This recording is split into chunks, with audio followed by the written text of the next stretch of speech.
Olá, pessoal. Então estamos aqui, começando com o primeiro episódio do Tô na Célula. Esse podcast que foi criado para que a gente possa falar do amor de viver em célula, né? De como que é gostoso viver o Vida na Vida, ter a oportunidade de conhecer pessoas sempre, né? Unidas pelo amor de Jesus Cristo. Eu queria apresentar aqui já nosso irmão, o Alisson, né? Que nos ajudou muito a proporcionar e tirar esse sonho, só da condição de sonho, do papel, mas trazendo para a realidade. Então, muito obrigado.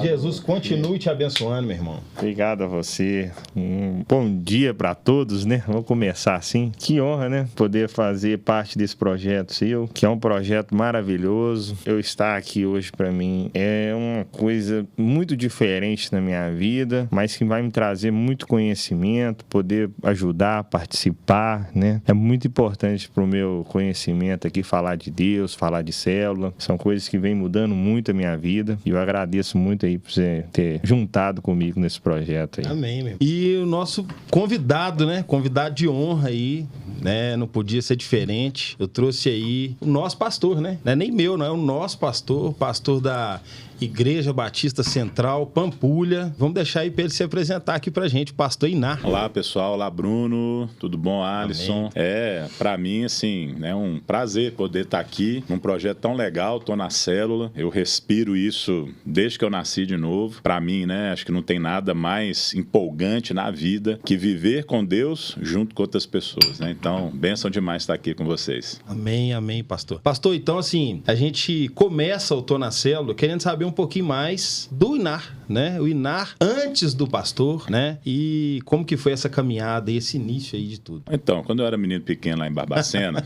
Não, brincadeira. Então, eu nasci num lar católico, uma família muito amorosa, filho desejado, sonhado. Engraçado, assim, minha mãe, né? Eu lembro ela falando que sonhava de ter um menino louro, de olhos azuis, mas nenhum dos meus pais é louro, nem tem olhos azuis. E eu nasci do jeito que ela queria, né? Fui o primeiro neto por parte de pai, o primeiro neto homem por parte de mãe. Então, assim, meus avós também me receberam com muito carinho. Mas, apesar da minha vida ter começado bem, no meio da minha história, ou bem no início da minha história, as coisas mudaram. Meu pai acabou se envolvendo com outras mulheres, minha mãe não gostou, então, acabou se separando dele mesmo, amando ele demais. E eu, com 4 anos, então, já estava num lar desfeito. É bem difícil. Pulando a história aí, 11 anos fui morar com meu pai. Meu pai morava no Rio de Janeiro, ele é de lá, né? Era de lá. E foi muito legal para mim, né? Talvez tenha sido uma época onde as coisas poderiam ter começado aí bem, né? Eu era um menino muito calado, muito tímido, né? Muito, assim, esquisito, mas lá, ao invés de eu crescer, eu acabei assim, indo para um lado muito ruim, de mentiras, eu me achava muito desinteressante, então eu inventava um personagem para as pessoas gostarem de mim.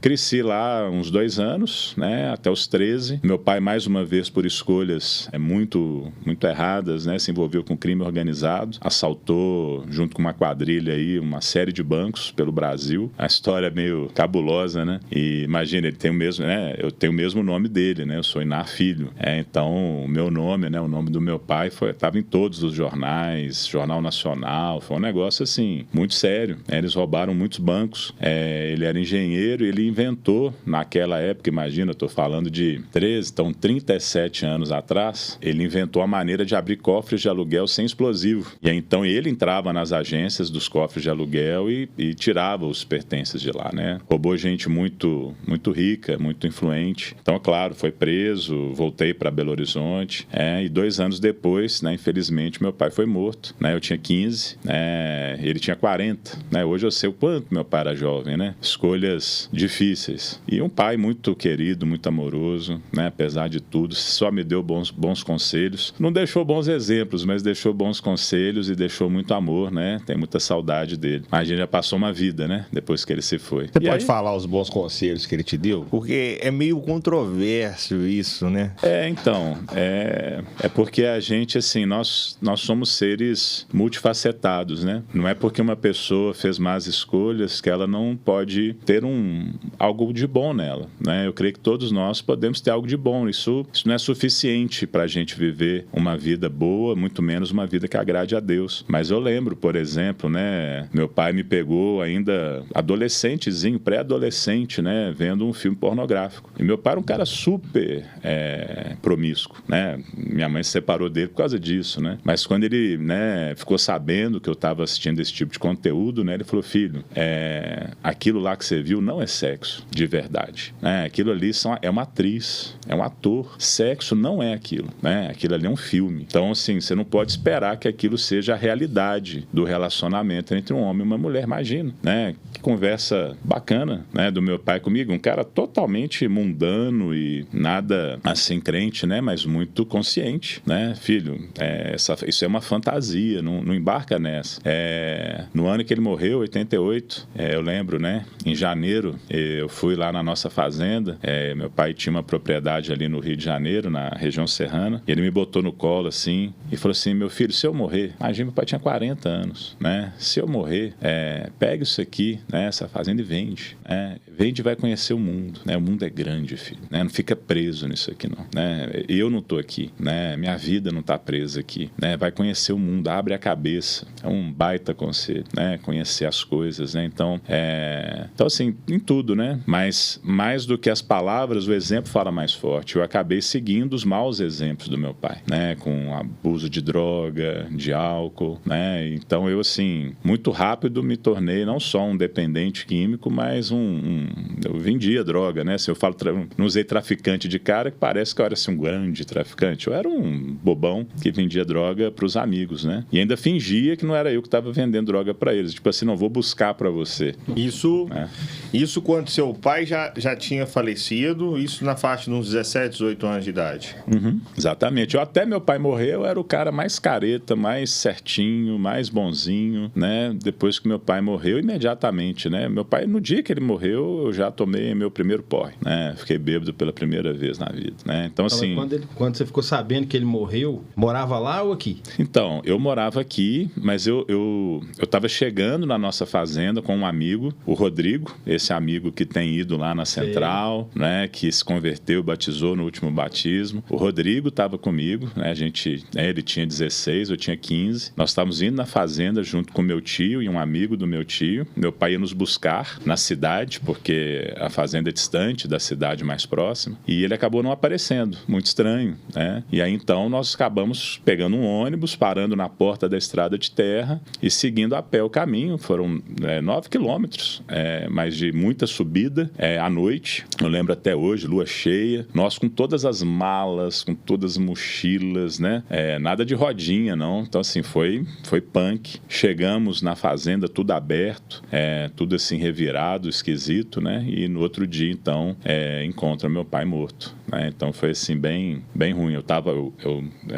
Fomos nós que encontramos, né, o corpo do meu pai, né? Então foi bem ruim, assim, bem traumático. E aí assim, de novo, né? Os conselhos foram muito bons, mas o exemplo fala mais alto e assim, aí eu nem sabia da metade do que meu pai tinha aprontado, mas eu acabei seguindo os mesmos caminhos. E eu estava vivendo a minha vida. Sua mãe blindava você nessa situação? A minha mãe não tinha noção de tudo que o meu pai estava envolvido, né? Mas é claro que ela, como mãe, tentava proteger, mas a minha mãe nisso também, né? Eu não posso negar que Deus sempre cuidou muito de mim, né? Minha mãe também muito honrosa com meu pai, nunca falou mal do meu pai na nossa frente, né? Sempre cultivou em nós uma honra a ele, né? Mesmo com todas as complicações que ele tinha. Então, assim, nesse sentido é que ela blindava, mas não de ter aquela alienação, né?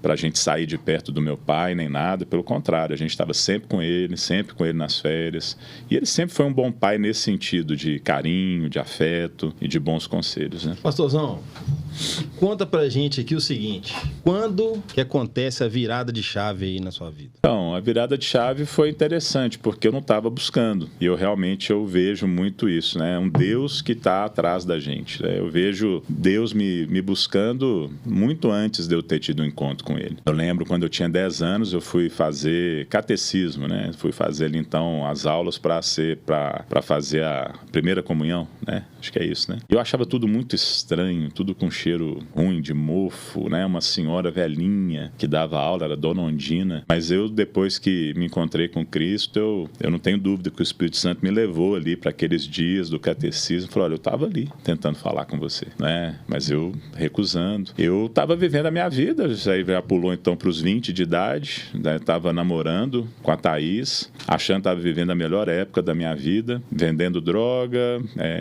passei para o curso de Direito, comecei a estudar lá em Sete Lagoas, estava trabalhando, né? Já tinha saído de situações bem mais complicadas, mas estava vivendo uma fase boa e um amigo nosso se converte. Eu tenho uma dúvida, só para dar uma cruzada nessas informações. Você fazia Direito e você estava vendendo droga na época também? E tinha um trabalho, você fazia os 3 juntos. Uhum. Gente do céu, o trabalho era com o quê? Na área de Direito? Isso, na época eu era um assessor jurídico na Secretaria de Saúde. É um cara diferenciado, viu?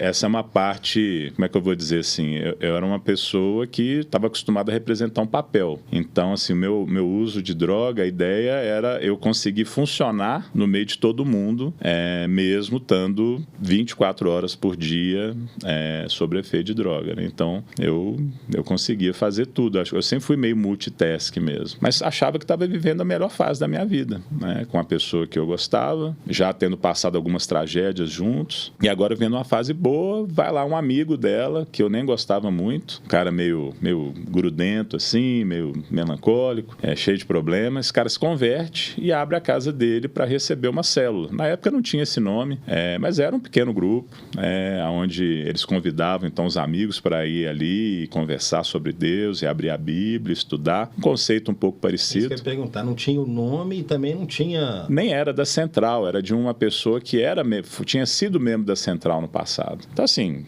eu não tinha nenhum contato com crente, eu não acho que eu iria de outra forma. E ele convidou a gente para ir. Eu não queria de jeito nenhum. Era no sábado, era meu dia onde eu ficar o dia inteiro, vamos dizer, entregue, né, às drogas. Mas a Thaís queria ir. A Thaís queria ir para poder avacalhar a reunião, para poder, assim, mostrar para os crentes que eles não sabiam nada, que era tudo bando de maluco. E nós começamos a ir. E ao invés de encontrar preconceito, resistência, nós encontramos um pessoal que se importou conosco, que queria andar com a gente, que queria sair com a gente, viajar com a gente, que não chegaram nos julgando, dando lição de moral. E, então, esse foi o primeiro impacto. Isso com 20 anos. Não, aí eu já estava com 24. Aí eu já pulei dos 20 para os 24. Já formado em Direito? Ainda não, ainda estava no curso ainda estava. Então, assim, isso foi para nós um pouco chocante, porque eu imaginei que os crentes não iam querer andar com a gente, né? Mas não, eles quiseram andar conosco, né? Tiveram paciência conosco. Além disso, eu comecei a me apaixonar lentamente ali pela Bíblia, pela Palavra de Deus, que eu achava, já tinha muita opinião a respeito, mas na verdade nunca tinha parado para ler, nem para estudar, nem para conhecer. Então eu comecei a ficar muito curioso. Começou assim, com um amigo, fazendo um convite para algo que eu não queria. Fomos com uma intenção muito ruim, mas no final Deus estava ali. Cheio de pedra na mão, né?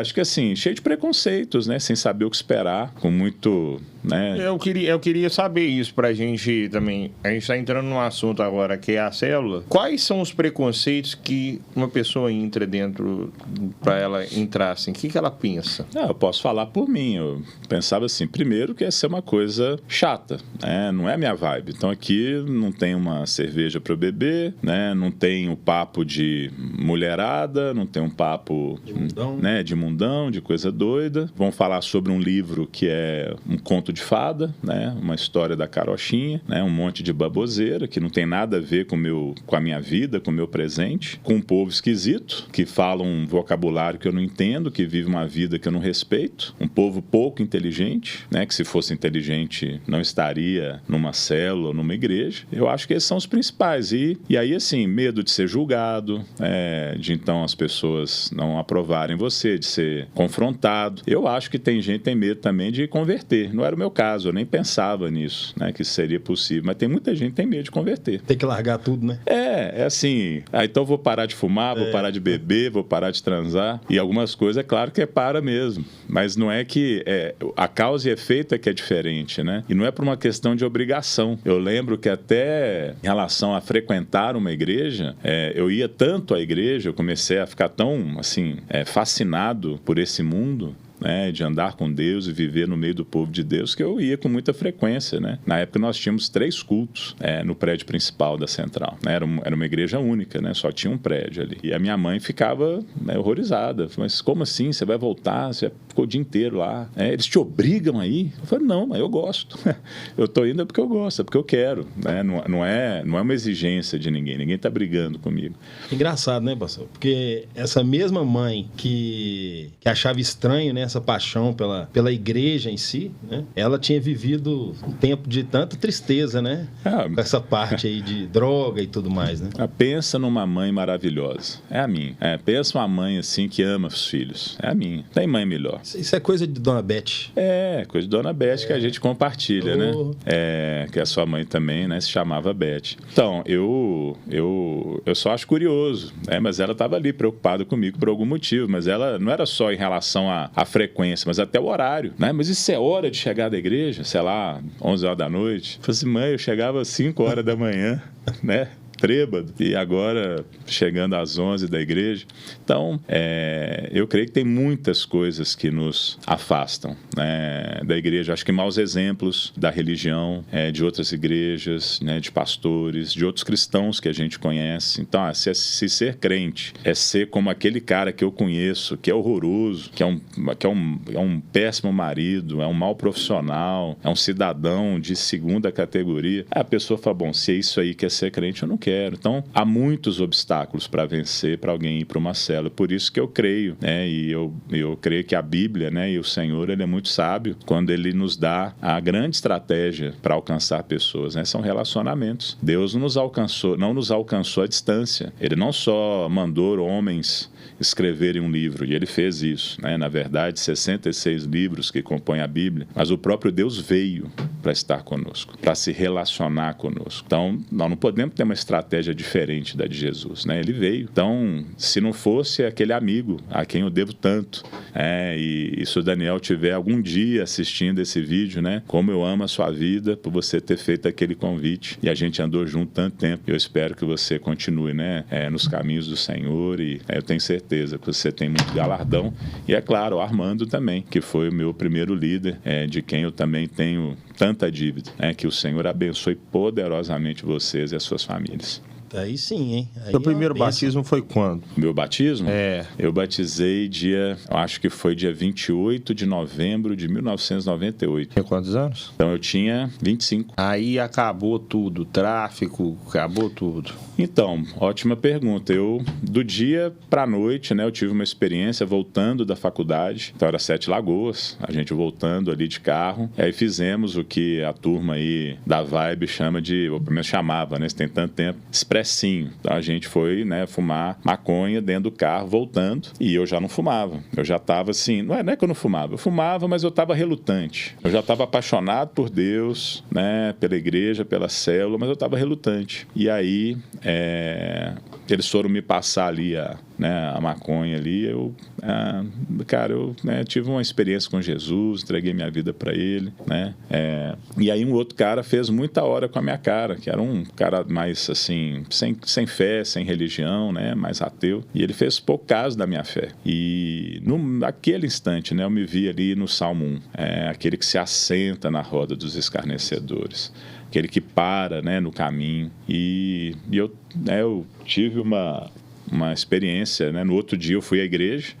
Então, assim, é na nossa vida, mas ir na igreja é muito importante, né? Na hora do culto, um irmão apareceu, né, e veio me dar um recado da parte de Deus. Eu até meio incrédulo, assim, poxa, como é que isso funciona, né? Deus deixou um recado na secretária eletrônica, como é que é? Mas ele falou, Ainar, Deus entende o que você está passando, Deus entende os seus problemas. O que Deus não entende são as suas escolhas. Por que você reluta em permanecer onde você está? E o cara nem me conhecia, assim, não tinha nenhuma...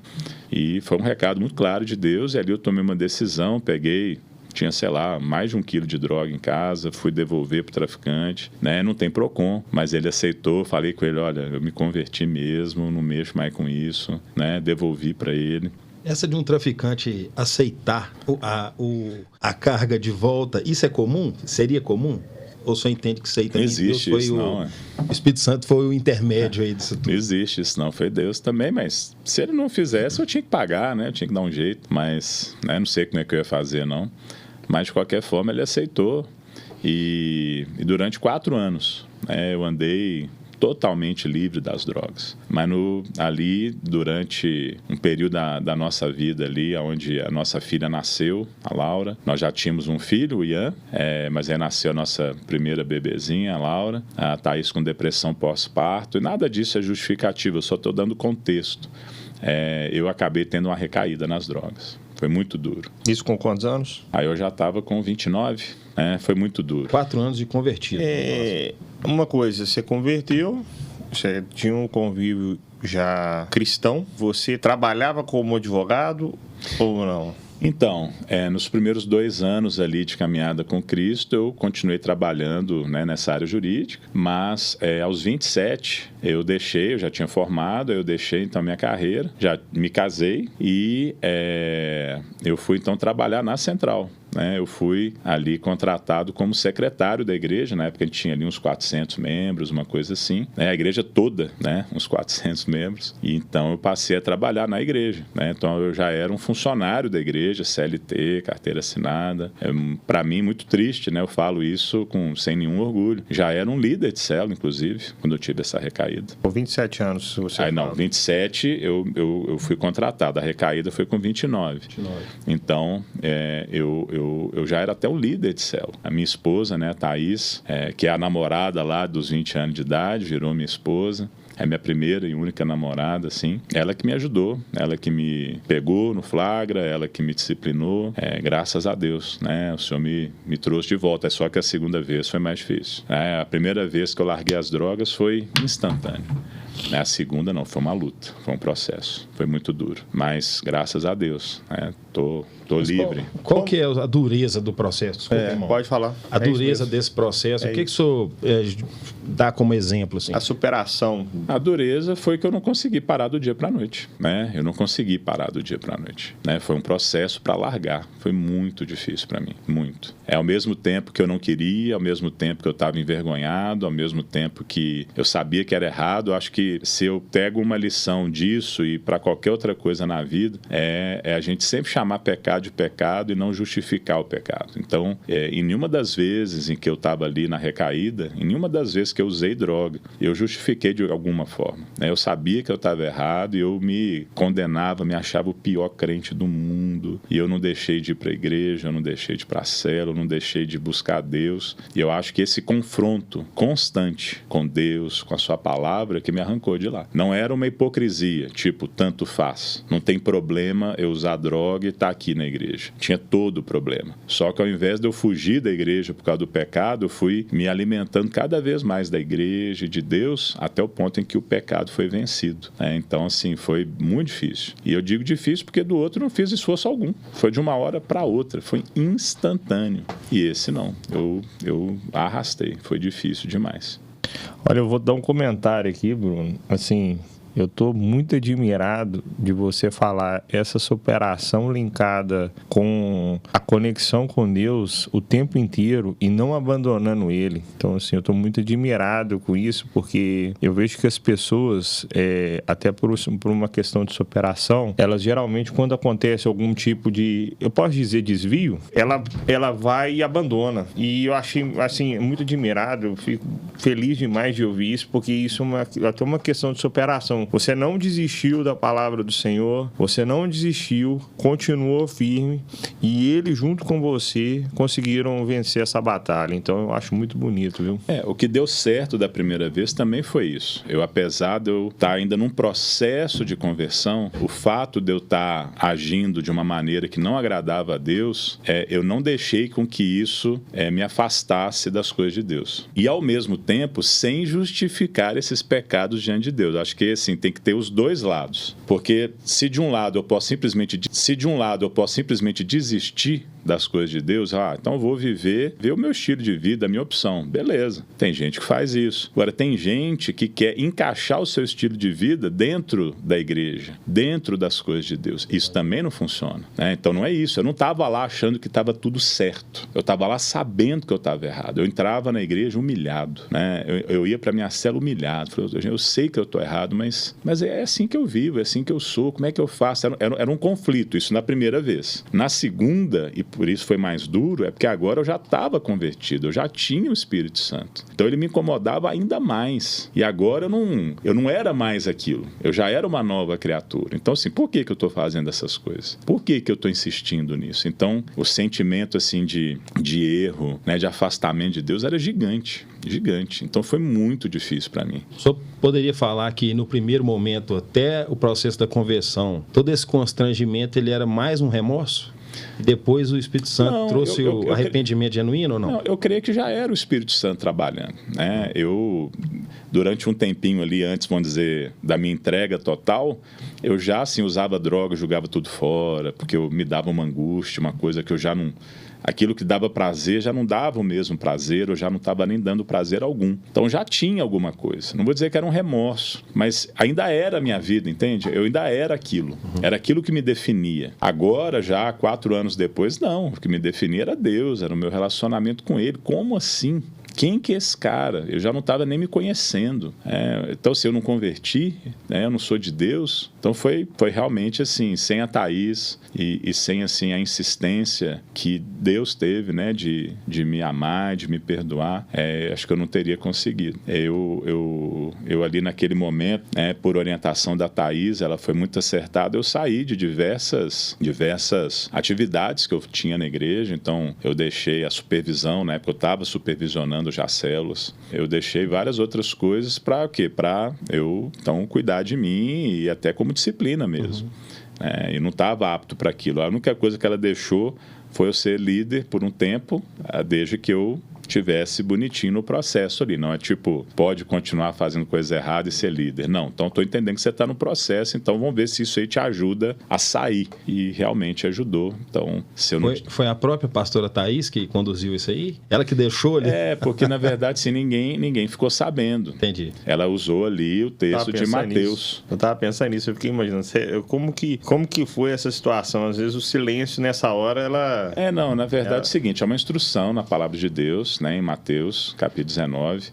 Se o seu irmão pecar, né, vá até ele. Se ele te ouvir, você ganhou o seu irmão. Está resolvido. Ele não te ouviu a primeira, volte lá agora com uma testemunha. E isso aconteceu. Eu não ouvi da primeira vez. Então a Thaís chamou aquele amigo que nos convidou lá a primeira vez, o Daniel. E os dois, então, me disciplinaram. Se eu não tivesse ouvido, aí o terceiro passo de Mateus, leve à igreja. E a igreja, então, vai disciplinar. Então, como eu parei no segundo, então ficou aí. Alguns anos depois, por motivos diversos, assim, eu confessei, né, para o pastor Paulo Mazzoni, para o pastor Alexandre Regadas, que era meu pastor na época. Confessei para os coordenadores, eu já tinha voltado a ser, então, coordenador. Confessei para os coordenadores, meus colegas na época. Confessei para os meus supervisores, né, e líderes, para trazer luz sobre isso, para não haver nenhuma pega, né, do diabo aí na minha vida. Pastor, o senhor falou, chamou a atenção do Alisson também. Então, assim, a gente tem uma sequência, mas eu queria, assim, nesse momento, se for possível, quantas pessoas elas deixam de ir para a igreja, ou principalmente para a célula? Já tive experiência de pessoas falarem comigo, olha, eu pequei assim, assim, assim, e por causa disso eu não quis ir à célula. Por causa disso eu me senti tão sujo que eu não fui para a célula. Então, o que o senhor falaria para essas pessoas, pastor? Sim. Então, eu vou ampliar um pouquinho aí a pergunta na resposta. Então, de novo, para mim são dois lados. Então, tem sim muita gente que não vai vai para uma célula, para um culto, não busca Deus porque eu estou vivendo assim, então não combina, não me sinto bem. A pessoa se sente, ainda que não conscientemente, mas se sente acusada. Jesus fala sobre isso. Então as pessoas não recebem a luz, por quê? Porque a luz, ela aborrece as trevas. O quê? É uma condenação implícita do seu estilo de vida. Então eu não quero fazer isso, por quê? Porque se aquele pessoal está certo, então eu estou errado. Ou a pessoa se sente muito mal, pequena, indigna. Isso é muita gente. Muita gente. Eu lembro, a última vez que o pastor Paulo esteve comigo lá no Piauí, na cidade de Picos, nós estávamos num impacto com o Sertão Livre, o Instituto Livres do Juliano Som, 800 voluntários, uma maravilha. Eles agora, em janeiro de 2024, vão fazer um impacto, eu creio, ainda maior lá numa cidade do Maranhão. Eu não posso falar porque não sei se eles já anunciaram isso, mas vai ser uma benção. E a gente batendo numa das portas lá, nós fomos evangelizados de porta em porta. O que aconteceu foi um pouco isso. O dono daquela casa ali nos recebeu, mas ele falou assim: mas eu não tô bom assim para receber essa palavra que vocês estão para dar, não, porque essa mulher que está aqui comigo, eu não sou casado com ela. Ou seja, ele se sentia indigno de receber o evangelho. E o pastor Paulo chegou e pegou ali e falou: deixa eu te explicar o que é graça. Nós realmente não merecemos. O que eu diria para essas pessoas é que um relacionamento com Deus não é baseado naquilo que nós fizemos por merecer. Nesse sentido, num primeiro momento, a graça que salva é uma graça totalmente merecida. É uma graça que nós não construímos para sermos merecedores dela. Então, você está totalmente livre para chegar diante de Deus como você está. Isso é uma verdade. É uma verdade mesmo. Então, simplesmente vá. Tem coisas na vida que a gente, achando ou não achando, querendo ou não querendo, a gente tem que fazer, porque a gente sabe que faz bem para nós. Por que acordar cedo e fazer uma atividade física? Porque faz bem. Se você fizer muitas vezes, você vai sentir até falta. Pode ser, mas até sentir falta, você precisa acordar muitas vezes sem ter vontade. Então a gente tem que fazer. Então eu diria, o seu pecado ele não é um obstáculo para você ter um encontro com Deus. Ele está pronto para te receber e te perdoar. Agora, do outro lado, essa mesma graça que perdoa, que recebe, ela necessariamente nos tira do pecado. Então esse é um outro ponto, porque tem pessoas que acham que dá para viver com Deus no meio do pecado. E isso não é verdade. A mesma graça que perdoou e salvou é uma graça agora que capacita a viver uma vida sem pecado, que nos dá poder espiritual para poder viver uma vida que agrada a Deus. Se você não tem uma, você não tem a outra. Então ninguém pode dizer que é verdadeiramente convertido, salvo, se quer continuar vivendo, justificando e praticando os seus pecados. De maneira alguma. O pecado é um acidente, é de percurso. O pecado é algo que ainda acontece na vida de alguém que se entregou a Deus. Mas não mais como opção, escolha, não mais como algo justificável, não, tudo bem, Deus entende. Opa, quem pensa assim tem que pensar duas vezes se realmente teve um encontro com Deus.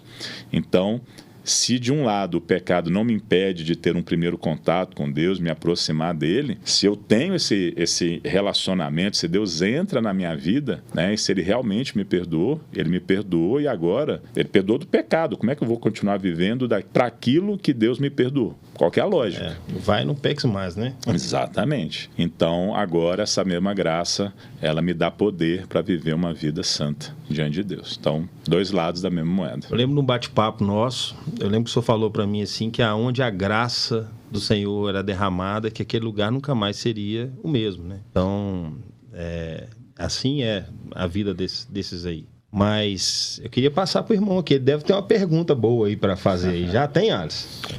Umas 30, né? A primeira célula que você fez, eu vou perguntar agora sobre célula. Vamos chegar no momento agora que é o momento prescindível do Tô na Célula. Como que foi a primeira célula sua? Então, depois dessa primeira célula, eu estou chamando assim, não para tentar enganar de forma alguma, não era uma célula como a gente tem hoje. Mas depois dessa primeira experiência em pequeno grupo, eu já comecei sendo líder das 15 células que começaram a transição para o modelo celular na Central. A Central era uma igreja tradicional, né? Linda, maravilhosa, bíblica, mas faltava a ela compaixão pelo perdido, faltava a ela uma obediência à grande comissão. Ali no ano de 2000, a Central começou uma transição e em 2001 as primeiras células foram abertas, 15 células foram abertas. E eu fui, né, tive a alegria e o privilégio de ser líder, né, eu e a Thaís, de uma dessas 15 células. Então já começou comigo liderando. Eu já comecei assim no Se Vira nos 30. Estavam lá nossos amigos e começamos então a discipular pessoas, a ganhar pessoas para Jesus, a levar para o batismo. Então eu já comecei em célula, vamos dizer, fazendo. O líder precisa fazer algum curso? Então, na nossa igreja, nós temos uma preparação, não só para liderar, mas para a vida. A gente entende que todo cristão é uma influência. Jesus disse que nós somos sal, que nós somos luz. Nós não seremos um dia. Ele não vai nos fazer.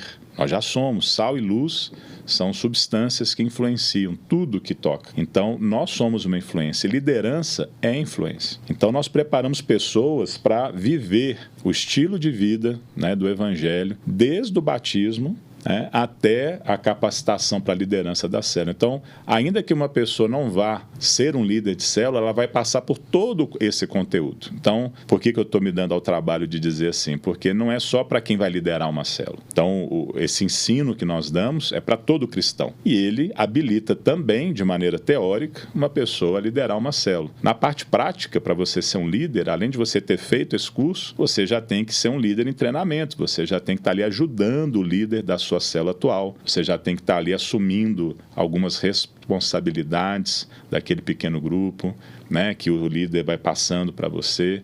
E aí, com essa construção teórica e prática, você então pode se tornar um líder. Hoje, nós temos um curso de batismo, que é um retiro, que chama Encontro com Deus. É um encontro de um final de semana. A pessoa fazendo esse encontro, ela está habilitada a se batizar. Saindo do batismo, então, ela tem 2 cursos, chamado Cresça 1 e Cresça 2. Todos 2 de 7 aulas, uma aula por semana. E depois tem o que a gente chama de Lidere 1, 2 e 3. Também cursos de 7 aulas, né, uma por semana. E após todo esse período aí, na parte, de novo, né, teórica, acadêmica, a pessoa está preparada para liderar uma célula. Porque é muito simples, né? Não é algo para um cristão especial, não é algo assim para um cristão de outro nível, faixa preta. Não, qualquer cristão poderia liderar uma célula. É algo muito, muito simples. Porque, na verdade, se o nome líder assusta, então vou usar um outro, facilitador. O líder de célula, o trabalho dele é facilitar ali a obra do Espírito Santo no meio das pessoas que estão na célula. Então, eu tenho uma pergunta até polêmica, né, sobre esse assunto que você tocou. Seguinte, vou te dar um exemplo assim, um grupo bíblico, um grupo de oração, uma coisa assim do tipo, isso é uma célula ou não é? Então, para responder, eu tenho que falar do que nós, como Central, igreja, entendemos célula. Então, célula para nós não é grupo de comunhão, não é grupo de oração, não é grupo de estudo bíblico, não é grupo só de evangelismo, de crescimento. Tudo isso acontece na célula. Mas o diferencial é o propósito. O propósito é alcançar pessoas. O propósito é levar o evangelho, é fazer discípulos. Se fosse resumir numa palavra, numa frase, o que é célula, evangelismo e discipulado por relacionamento. E quando eu digo que qualquer pessoa poderia liderar uma célula, tem muito a ver com o que é célula. Então a célula, ela não é, por ela não ser um grupo de estudo bíblico, o líder, ele não precisa ser um grande mestre, né? Ele não precisa ser alguém com um dom espiritual tão elevado assim. Há muitos níveis de dons, então, e de manifestações dos dons espirituais. Isso vale para evangelismo, isso vale para profecia, isso vale também para o ensino. Então, no nível 1, todos evangelizam, todos profetizam, todos ensinam, de vez em quando. Uma coisa, vamos dizer, quase que uma manifestação daquele dom. Então é nível 1. No nível 2, você já faz isso com mais frequência, você já está um pouco mais desenvolto nesse dom, você é mais acionado a fazer aquilo, você é mais usado naquela área, qualquer que seja. Agora, o nível 3 é quando você então chega num estado de, não só de dom espiritual, mas de experiência e autoridade, que você já está num nível diferenciado. Então, para ser líder de um grupo de estudo bíblico, eu acho que você deveria ser, no mínimo, um nível 2. No mínimo. Para não dizer indesejável nível 3. Agora, para liderar uma célula, você não é o guru, você não é o professor, você é um facilitador. Então, você está ali para facilitar uma conversa sobre a Bíblia. Você ali como líder de célula, a ideia é que a gente pegue ali um texto da palavra de Deus e nós então o apliquemos de maneira prática. Há muita confusão, sempre houve, e ainda hoje também, e há igrejas e pastores vendendo uma ideia de que um cristianismo profundo, uma teologia profunda, é você saber coisas complicadas, difíceis a respeito da Bíblia. E eu não vejo isso com nenhum fundamento bíblico. A verdade, Jesus, depois de ensinar o seu grande, maior sermão, o Sermão da Montanha, ele no capítulo 7, a partir do verso 24, em Mateus, ele compara ali 2 tipos de homens, um tolo e um sábio. E ele diz que o sábio é aquele que ouve a palavra de Deus e a pratica. O tolo é que apenas ouve. Então, apenas saber a palavra e ouvir aqui nesse sentido, é claro que é importante, porque se você não sabe, como é que você vai dar o próximo passo? Mas uma vez que você sabe algo de Deus, você tem que viver, você tem que praticar. E por que isso tem a ver com profundidade? Tudo. Jesus fala que o sábio, ele está edificando sobre a rocha. Ou seja, a rocha é a fundação. A rocha é o que está debaixo, a rocha é o que não dá para ser visto, a rocha é o que está profundo. A profundidade no reino de Deus tem a ver com a prática, não é apenas com conhecimento intelectual, filosófico. Ninguém cresce em profundidade com Deus apenas sabendo coisas. Nós vamos praticar. Então, se o líder ele é só um facilitador, como é que ele vai ajudar as pessoas a chegar nessa prática? Estabelecendo essa conversa. Nós temos que, então, eu lembro uma vez, estava lá numa célula, que falava sobre, então, a verdade e a mentira. Até preguei esse final de semana um pouco sobre isso. Então, a gente foi falar sobre mentira. Tá, e o que você acha da mentira? Eu, como líder, estava lá conduzindo essa reunião. Até aparece um monte de crente. Crente é um bicho difícil. O crente já tem as respostas todas prontas, as respostas certas. A resposta não está errada, mas não é isso que eu quero. Vou explicar. O cara chega e responde: não, pastor, misericórdia. Mentira é coisa do diabo. Ele é mentiroso desde o princípio. Meu Deus, até o sinal da cruz. Ok, tá certo. Aí, só que eu, como um facilitador, eu quero que o Espírito Santo age, eu quero levar as pessoas à prática. Eu não paro no conhecimento intelectual. Tá certo que mentira é pecado e que é do diabo. Legal. Mas e aí? Você mente? Uai, pastor, como assim? Eu quero ir para a prática. Você mente? Bom, quer dizer, aí começa a se ajeitar na cadeira. Bom, eu acho que tem hora que tem que mentir. Como é que faz de não mentir? Tem hora que o meu chefe manda eu mentir, dizendo que ele não tá, o que eu faço? Vou perder o emprego? Minha mulher me pergunta: meu bem, emagreci, o que eu respondo? Falei, cara, mas então pode mentir? Você não acabou de falar que é do diabo? Você não acabou de falar que não pode? Mas pode ou não pode? Não sei. Então, aí agora a gente está chegando num ponto onde eu vou ajudar a pessoa não a tirar o princípio da cabeça e levar esse princípio agora para a vida. Então, eu fui dar meu testemunho. Então, é isso que muitos líderes então vão ser, não só ele fazer, mas facilitar que outros ali possam dar esse testemunho, porque não é só o líder que tem testemunho para dar, mas eu dei o meu. Então eu falei, gente, eu era um cara muito mentiroso, mas poderia ter sido qualquer outra pessoa da célula. A célula é para ser participativa, o líder não domina a conversa, ele está ali promovendo a conversa. E eu contei a minha experiência com mentira. Eu falei, eu era um cara muito mentiroso, e eu achava que as coisas iam dar errado se eu não mentisse. Eu ia me envolver em problemas, eu ia complicar a minha vida. Depois que eu me converti, eu descobri que mentir é pecado. E se é pecado, não é o melhor de Deus, para mim. E eu comecei a falar a verdade. Sabe o que eu descobri? Eu ainda estou vivo, né? Falar a verdade não mata. E é libertador. É uma das melhores coisas do mundo. É você não ter que ficar criando histórias, inventando coisas, não. Você fala a verdade, né? No último domingo eu falei um pouco mais sobre isso, mas não é o caso aqui hoje. Então, e aí o que eu fiz no final? Toda célula de verdade tem um desafio no final. Então a gente conversou, fomos para real, não é só falar que está errado. Então tá, como é que vive isso? Qual foi o desafio? Nós vamos passar uma semana sem mentir. Uai, pastor, mas como assim? Mas não é para parar de mentir o resto da vida? Falou, mas vamos começar com uma semana? Vamos fazer? E semana que vem, então, vocês voltam aqui e a gente vai dar o testemunho de como é que foi. Se foi fácil, foi difícil, você conseguiu, não conseguiu. É um ambiente, assim, não religioso, onde eu não estou ali levando todo mundo a fingir que faz as coisas certas. Porque esse é o ambiente religioso. Ninguém se abre, ninguém fala das coisas que faz, do que pensa. Todo mundo é anjo, só tem anjo. Cara, eu fico doido quando eu vejo isso na célula. Você tem mais exemplos? Traz mais um exemplo para nós. Pode ser em qualquer área. Então, tratar como que lida com casamento. O seu casamento. Ou, então, o marido tem que amar a esposa. Ah, que lindo, pastor Inara. Né? Se é uma célula, então, que tem homens e mulheres juntos ali, uma célula mista. Ou durante um relacionamento mesmo, fora da reunião, a gente ali conversando. A mulher fica, ai, pastor, que linda, amar. O marido concorda, não é verdade, pastor. Tem que amar a mulher. Tá bom, mas como é que você ama a sua mulher? Eu não sei. O cara fala assim, é amar, eu gosto muito dela. Não, mas não é isso. Como é que você vai amar ela de verdade? Pastor, não sei. Eu tô falando pastor assim porque é comigo, mas, de novo, poderia ser qualquer pessoa. Um líder, né? Com um líder. Ô, Bruno, não sei. Aí você pode, qualquer um, líder ou não, dar o seu exemplo. Olha, eu amo minha esposa, eu acho que é eu fazendo coisas para ela. É eu abrindo mão de coisas minhas para ela. Então, eu chego em casa cansado, por exemplo, e eu quero me deitar no sofá e assistir alguma coisa. Hoje não tem mais isso, porque agora você leva o celular para qualquer lugar, né? Mas antes você tinha que sentar na frente da televisão, né? Mas tudo bem. Mas em vez de eu fazer o que eu quero, eu vou sentar na frente dela. Meu bem, e aí, como é que foi seu dia? Tá tudo bem com você?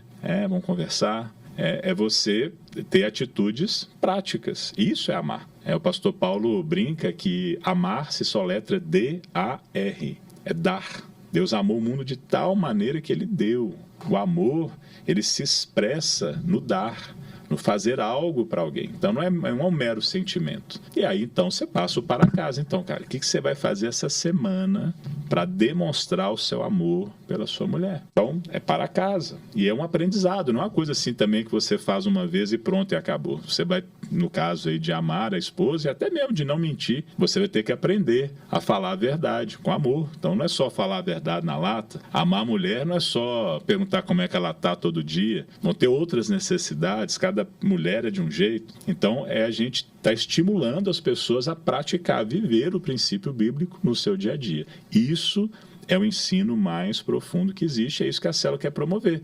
Tem gente que acha que é raso, porque nós estamos falando disso. Ok, é tão raso, mas por que você não faz então? Se é tão fácil, você já sabe, mas você só não faz. Eu vou pedir mais um exemplo. Não adianta nada. Eu vou pedir um exemplo para você, pelo fato do nosso enredo aqui. Dependência química, como que seria uma situação dessa dentro de uma célula?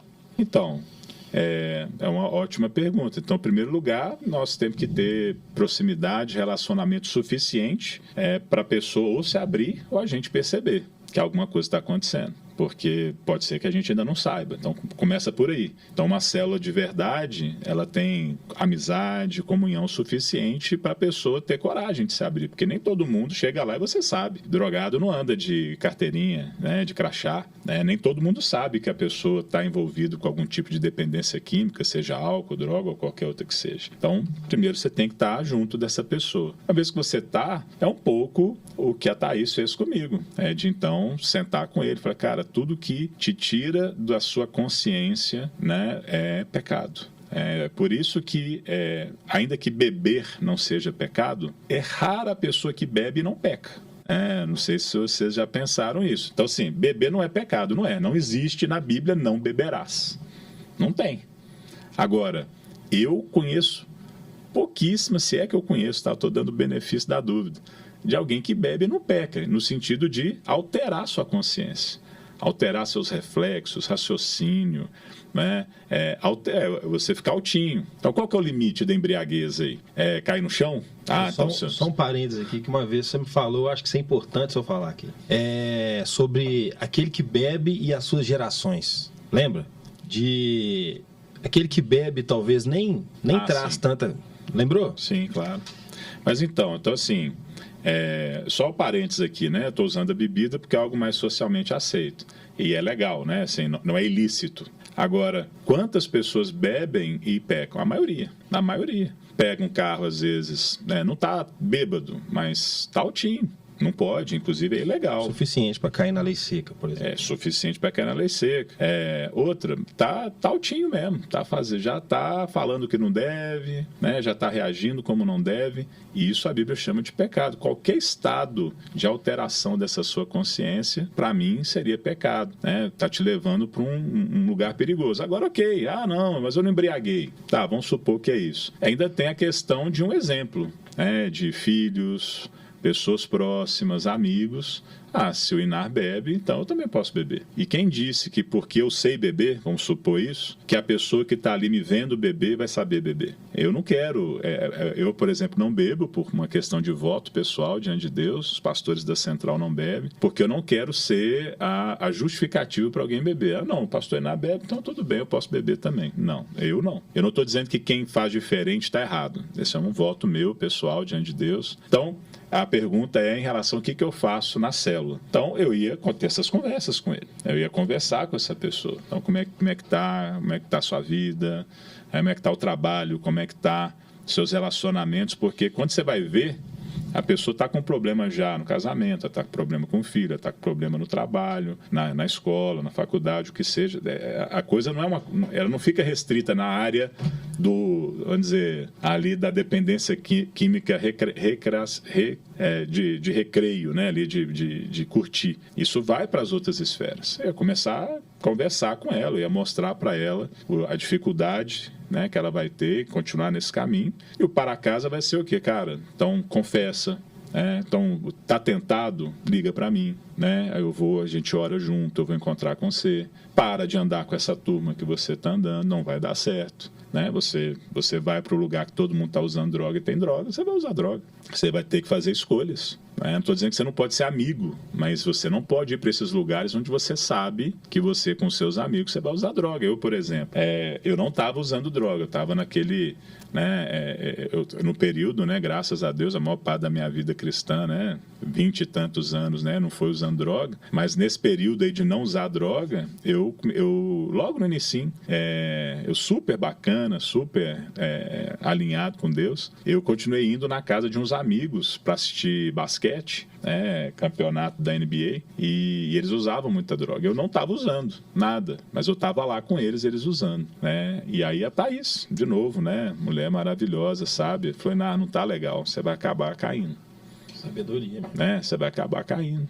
Você tem que encontrar com seus amigos, às vezes é num restaurante, encontrar com eles no parque, num outro lugar, num outro ambiente, que você vai para a casa deles, eles vão usar droga na sua frente, não vai ficar legal. Então, eu ia dar esse tipo de orientação, esse tipo de para casa, ia estar checando ali, né, a pessoa. É isso, é conviver, né? Então, Uma coisa que o Alisson falou aqui, a gente fala muito na célula, né? O Alisson e nosso irmão aí, o Zé Guilherme, que está aí com a gente, que a célula é o lugar onde a máscara cai, né?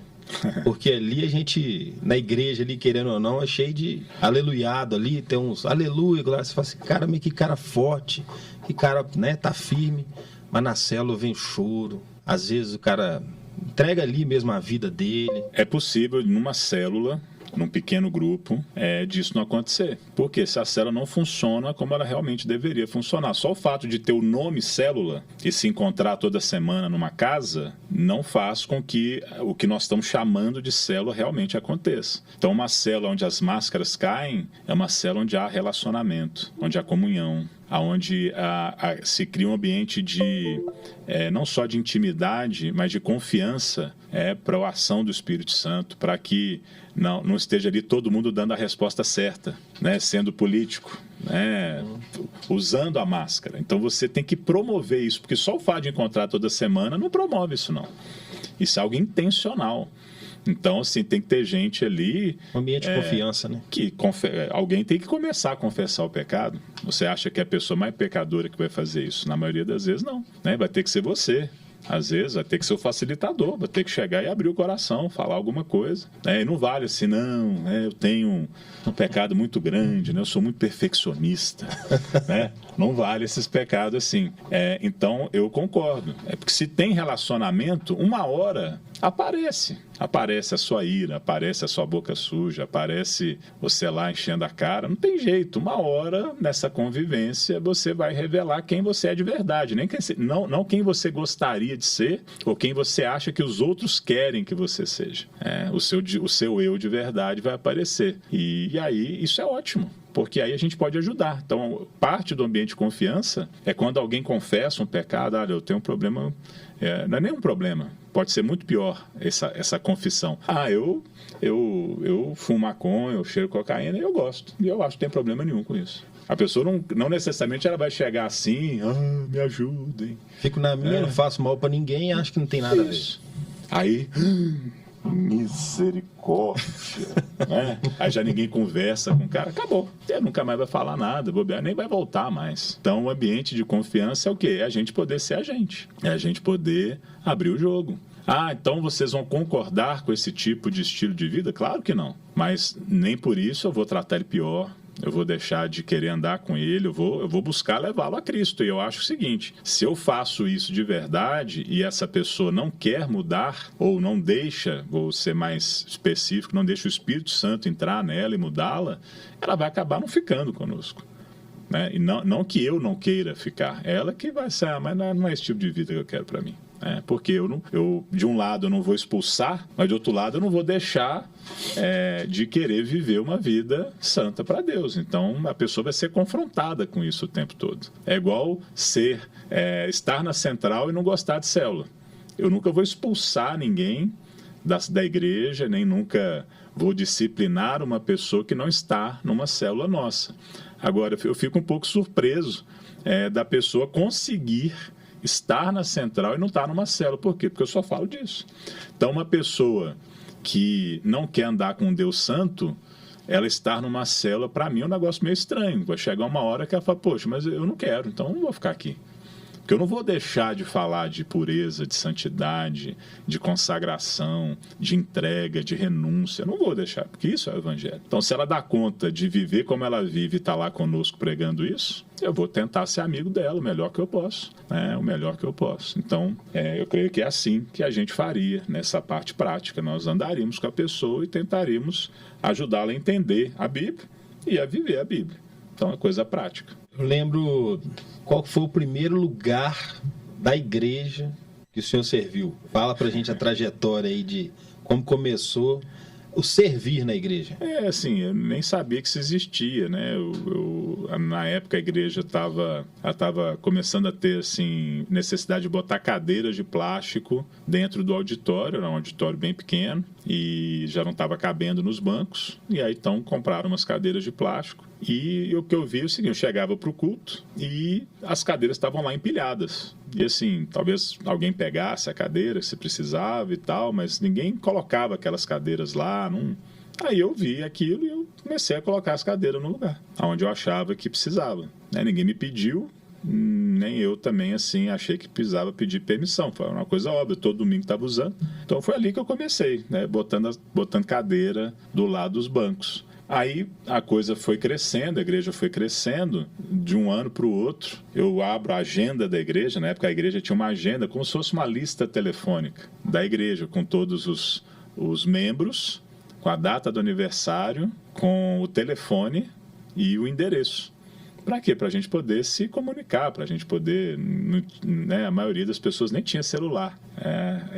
Então, assim, naquela agenda também tinha todos os líderes dos ministérios da igreja. Aí eu abro a agenda, isso foi em 2001, eu lembro até hoje, eu lembro até a cor da capa da agenda, era verde. Aí tá lá, Inar, líder do Ministério de Recepção. Pô, que legal, nem sabia. Foi o pastor Luiz Jesus que me colocou nessa. Então eu comecei a servir ali, ajudando na recepção, coordenando a equipe. Depois me envolvi com o Veredas Antigas, que é um seminário de cura interior.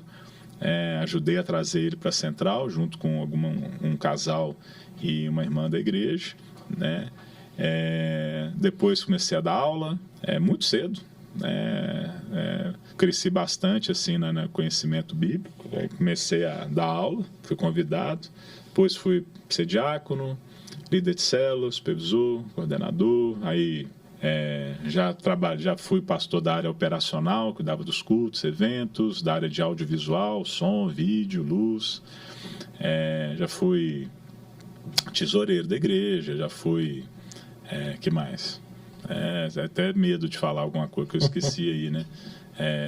Assessor do pastor Paulo, auxiliar do pastor Alexandre. Então, assim, pastor de área, né? Pastor de rede, agora pastor de unidade, e hoje sou também, junto com a Thaís, além de pastorear a Central Pampulha, eu sou pastor executivo de missões. Então, eu cuido toda essa área missionária também. Fala um pouquinho pra gente aí da área missionária e um pouquinho do DNA, pastor. É tudo integrado, né? Na verdade, o DNA faz parte do nosso esforço missionário. Então, vou começar pelo DNA. O DNA surgiu do fato de que várias igrejas estavam buscando conhecer a Central, sua estrutura, materiais, treinamentos, maneira de trabalhar com as células, e eles apareciam lá de maneira, vamos dizer, não intencional, né? A pessoa ligava, estou indo aí, queria conhecer, e a gente quer ser hospitaleiro, então parava tudo, aí mostrava a igreja inteira e tal, e isso tomava muito tempo. Quando era 1, 2, beleza, mas começou a ser 3, 5, 10, e junto com isso, isso era uma necessidade, mas a gente não tinha uma resposta para isso. O pastor Wagner Carvalho fez um curso do Instituto Haggai, o seminário nacional, e no final desse seminário todos os participantes são desafiados a escrever um projeto evangelístico. E o projeto do Wagner, na época não era pastor, foi o quê? Compartilhar. A Central compartilhar aquilo que ela já tinha aprendido com a visão celular, os seus materiais, para ajudar outras igrejas a evangelizar mais e melhor. Essa era a ideia. O Wagner levou isso para o pastor Paulo, e o pastor Paulo juntou então a fome com a vontade de comer, e o DNA nasce ali então como uma maneira de compartilhar as nossas experiências na visão celular, os nossos materiais. Então os números são muito grandes, centenas de milhares de pessoas já participaram, né? Mais de, acho que 40 ou 50 mil pastores, né? Hoje nós temos milhares de igrejas conectadas conosco nesse movimento. Não é uma denominação, nem é uma associação, não há nenhum vínculo administrativo, financeiro, hierárquico. São amigos. Nós temos alguns lemas, que uma alma ganha na Central tem o mesmo peso de uma alma ganha em outra igreja, né? Nós queremos compartilhar o que a gente recebeu para que o reino de Deus avance. A gente não quer construir o reino da Central, a gente quer ajudar que o reino de Deus cresça. Então, a gente, através do DNA, que tem seminários, então conexões, que são pequenos grupos de pastores espalhados por todo o Brasil e em outras regiões do mundo. Hoje nós temos DNA não só no Brasil, mas no Paraguai, Uruguai, Peru, nas Américas, na Europa, né? Um trabalho muito forte lá com o pastor Roberto e Simone. E nós disponibilizamos gratuitamente todo o material que a Central produziu nesses 22 anos de igreja em células, na expectativa de que as igrejas que receberem esse material vão traduzir esse material para a sua própria cultura, regionalidade. Não é um copiar e colar, mas é um primeiro passo. Em vez de criar do nada, você já começar com um ponto de início ali, e tem funcionado muito bem. O DNA hoje, para nós, é o nosso grande carro-chefe em missões urbanas. A partir do DNA, não só o que a Central faz, mas agora a gente tem um galadãozinho, vamos chamar assim, nós temos um pedacinho disso que várias igrejas estão fazendo, né? A gente estima que milhões de pessoas encontraram Jesus através desse nosso impulso, né, para outras igrejas, né? E a glória no final vai ser de Deus. Amém. Né? Vai ser de Deus. Além do DNA, em relação a missões, nós também desenvolvemos na igreja, para nós, cada líder de célula, e cada célula é missão, e cada líder de célula é missionário, porque nós estamos fazendo missões aqui em Belo Horizonte, ou em Cláudio, ou em Picos, não importa. Através das células nós estamos evangelizando e discipulando. Missão é isso, é evangelizar e discipular. Nós fazemos isso através das células. É por isso que eu levo para a missão hoje líderes de célula. Quem que eu envio? Quem são os missionários da central? Líder de célula. Brunão pode plantar a igreja onde quiser, né? Onde ele quiser. Vou mandar o Brunão aí, está querendo aposentar aí, está pedido, né? Vou mandar ele para um lugar bom aí, né? Para arrebentar. Amém. Então a gente tem plantado igrejas em Belo Horizonte. Hoje são 9 unidades nossas aqui. Isso é missão pura. Nós temos hoje 9 na região metropolitana. Nós temos hoje plantação de igrejas, né? Igrejas em Cláudio, em Minas Gerais, em Curveiro e Barbacena, já temos células. Nós temos um trabalho em Anagé, na Bahia, uma cidade pertinho de Vitória da Conquista. Nós temos um trabalho exuberante lá no Piauí, na região de Picos. São 6 cidades hoje, são mais de 1.100 pessoas. É um lugar super difícil, é o estado menos evangelizado, né? É o estado mais pobre do Brasil. Nós estamos fazendo um trabalho lá maravilhoso. Nós estamos em Angola, na África, com uma igreja também gigante, quase 2.000 pessoas lá, voando, em mais de uma cidade também. Tudo isso sendo feito por quem? Líderes de célula, supervisores, coordenadores. Por quê? Porque eles já são missionários, eles já sabem o que fazer, evangelizar e discipular através de relacionamento. Hoje a central tem cerca de 80 missionários espalhados pelo mundo inteiro, não só próprios nossos, mas em parcerias também, como a Jocum, Asas de Socorro, Meva na Amazônia e tantos outros. E não tinha como ser diferente, porque a igreja é missão, né? A igreja é uma missão. Um crente, né, um cristão, ou é um missionário ou ele é um impostor. E essa frase não é minha, é do Charles Spurgeon. E é verdade.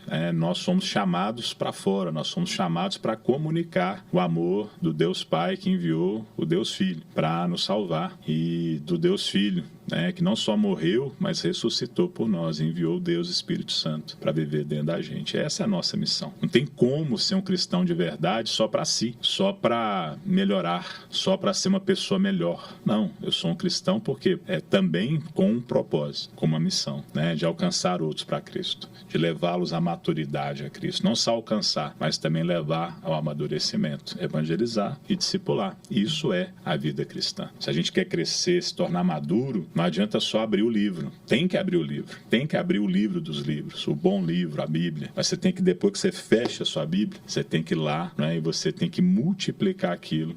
Você tem que derramar aquilo na vida de outra pessoa.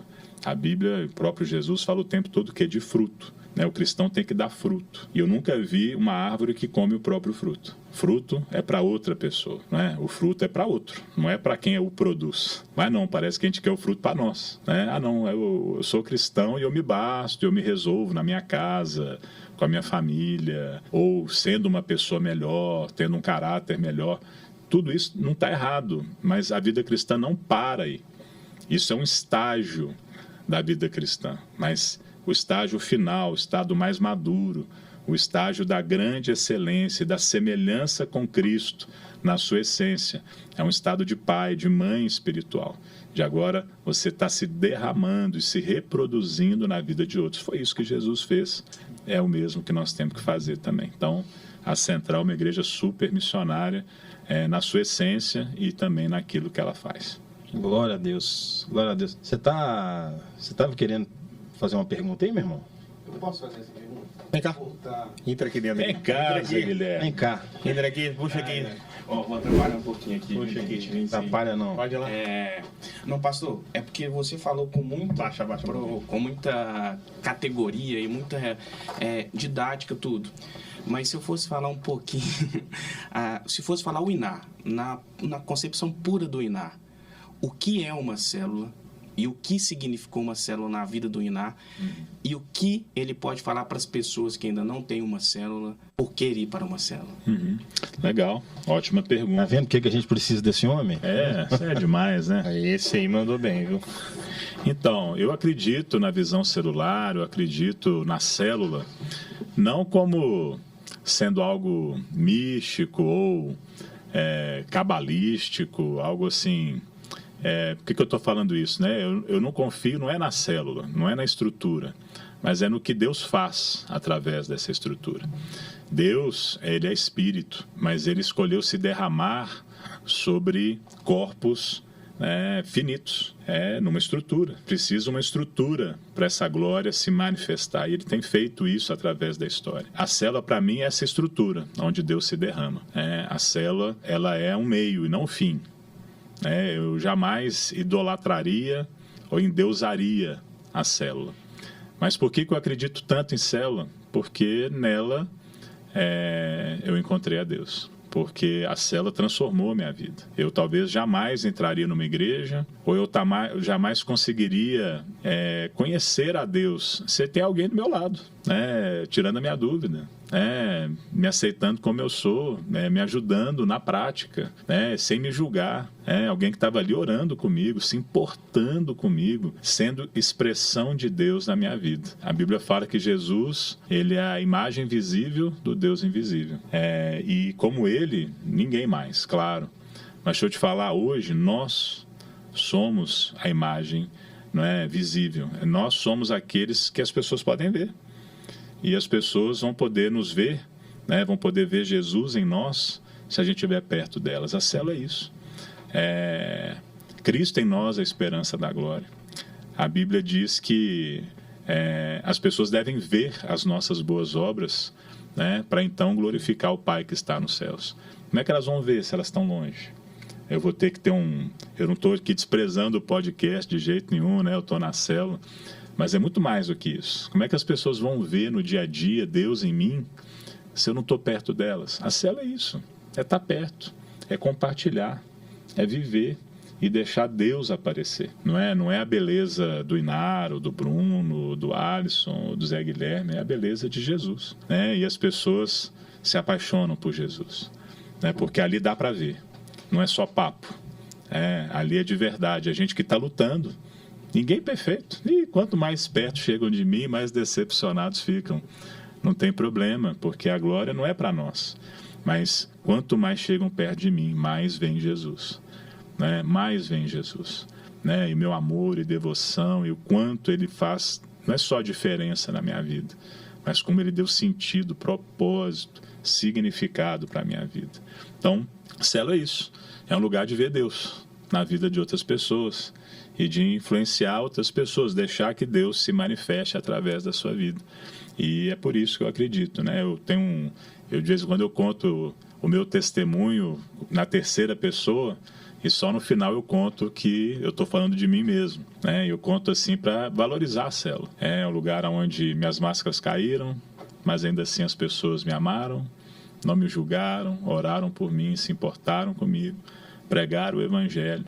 Isso mudou minha vida, mudou meu presente, mudou meu futuro e mudou meu futuro eterno. Hoje, não pelos meus méritos, mas eu sei que eu estou aqui só de passagem, que tem algo muito melhor esperando por mim. Então, célula é para todo mundo. É pro ateu, é pro cristão, é pro espírita, é pro budista, é pro que nem sabe o que é, porque ali a gente quer buscar Deus. Sem preconceito, sem rótulos, mas nós queremos abrir aquela que se auto-intitula a Palavra de Deus, a própria Palavra de Deus, e deixar que ela fale e transforme a nossa vida. Então, eu já estou na célula, e você?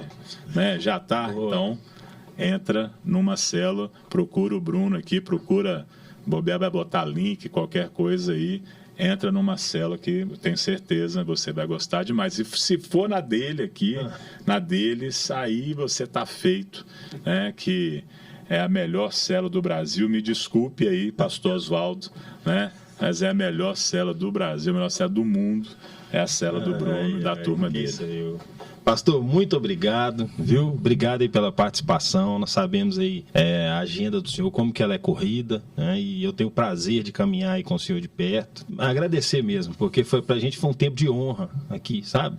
Tanto a gente ter o senhor aqui como o primeiro né? Mas também eu falei com os meninos aqui que, por saber que hoje a gente teria esse tempo, eu já estava assim, desde cedo, o senhor me conhece, aquele quebrantamento, aquela sensação assim. Então, foi um dia assim especial pra gente. E para você que assistiu, né? O pastor falou aqui já, né? A gente apresentou aqui o que é uma célula e a gente está convidando você, né, para participar de uma célula. Entre em contato com a gente vai ter o prazer de achar a célula mais perto da sua casa e te encaminhar. Se você já é líder de uma célula também, entre em contato com a gente. Esse é o papel do Tô na Célula. É apresentar células, facilitar para que as pessoas possam conhecer esse ambiente tão gostoso de viver, um ambiente onde o Senhor é presente e muitas barreiras são quebradas. Tá? Então, muito obrigado pela participação, Alisson. Muito obrigado. Obrigado. Que Jesus te abençoe. Zé Guilherme, obrigado aí, tá? Pela participação. Queridão. E muito obrigado aí pela primeira participação, o primeiro episódio aí do Tô na Célula. Coisa? Claro, fechar? pede. Você pode fazer uma oração pro pessoal lá dentro de casa, glória. Para influenciar, para trazer para a célula? Acho que vai ser interessante. Amém. Glória a Deus. Boa, meu irmão. Amém. Pai Santo, eu te peço agora, Pai, em nome de Jesus, que cada um que está recebendo hoje essa gravação, Deus, que assim como o Senhor escreveu um livro, usou mais de 40 homens no período de quase 1.500 anos, né, para escrever algo para nós, que hoje fala tão forte, de maneira tão real para o nosso coração, que o Senhor use, Pai.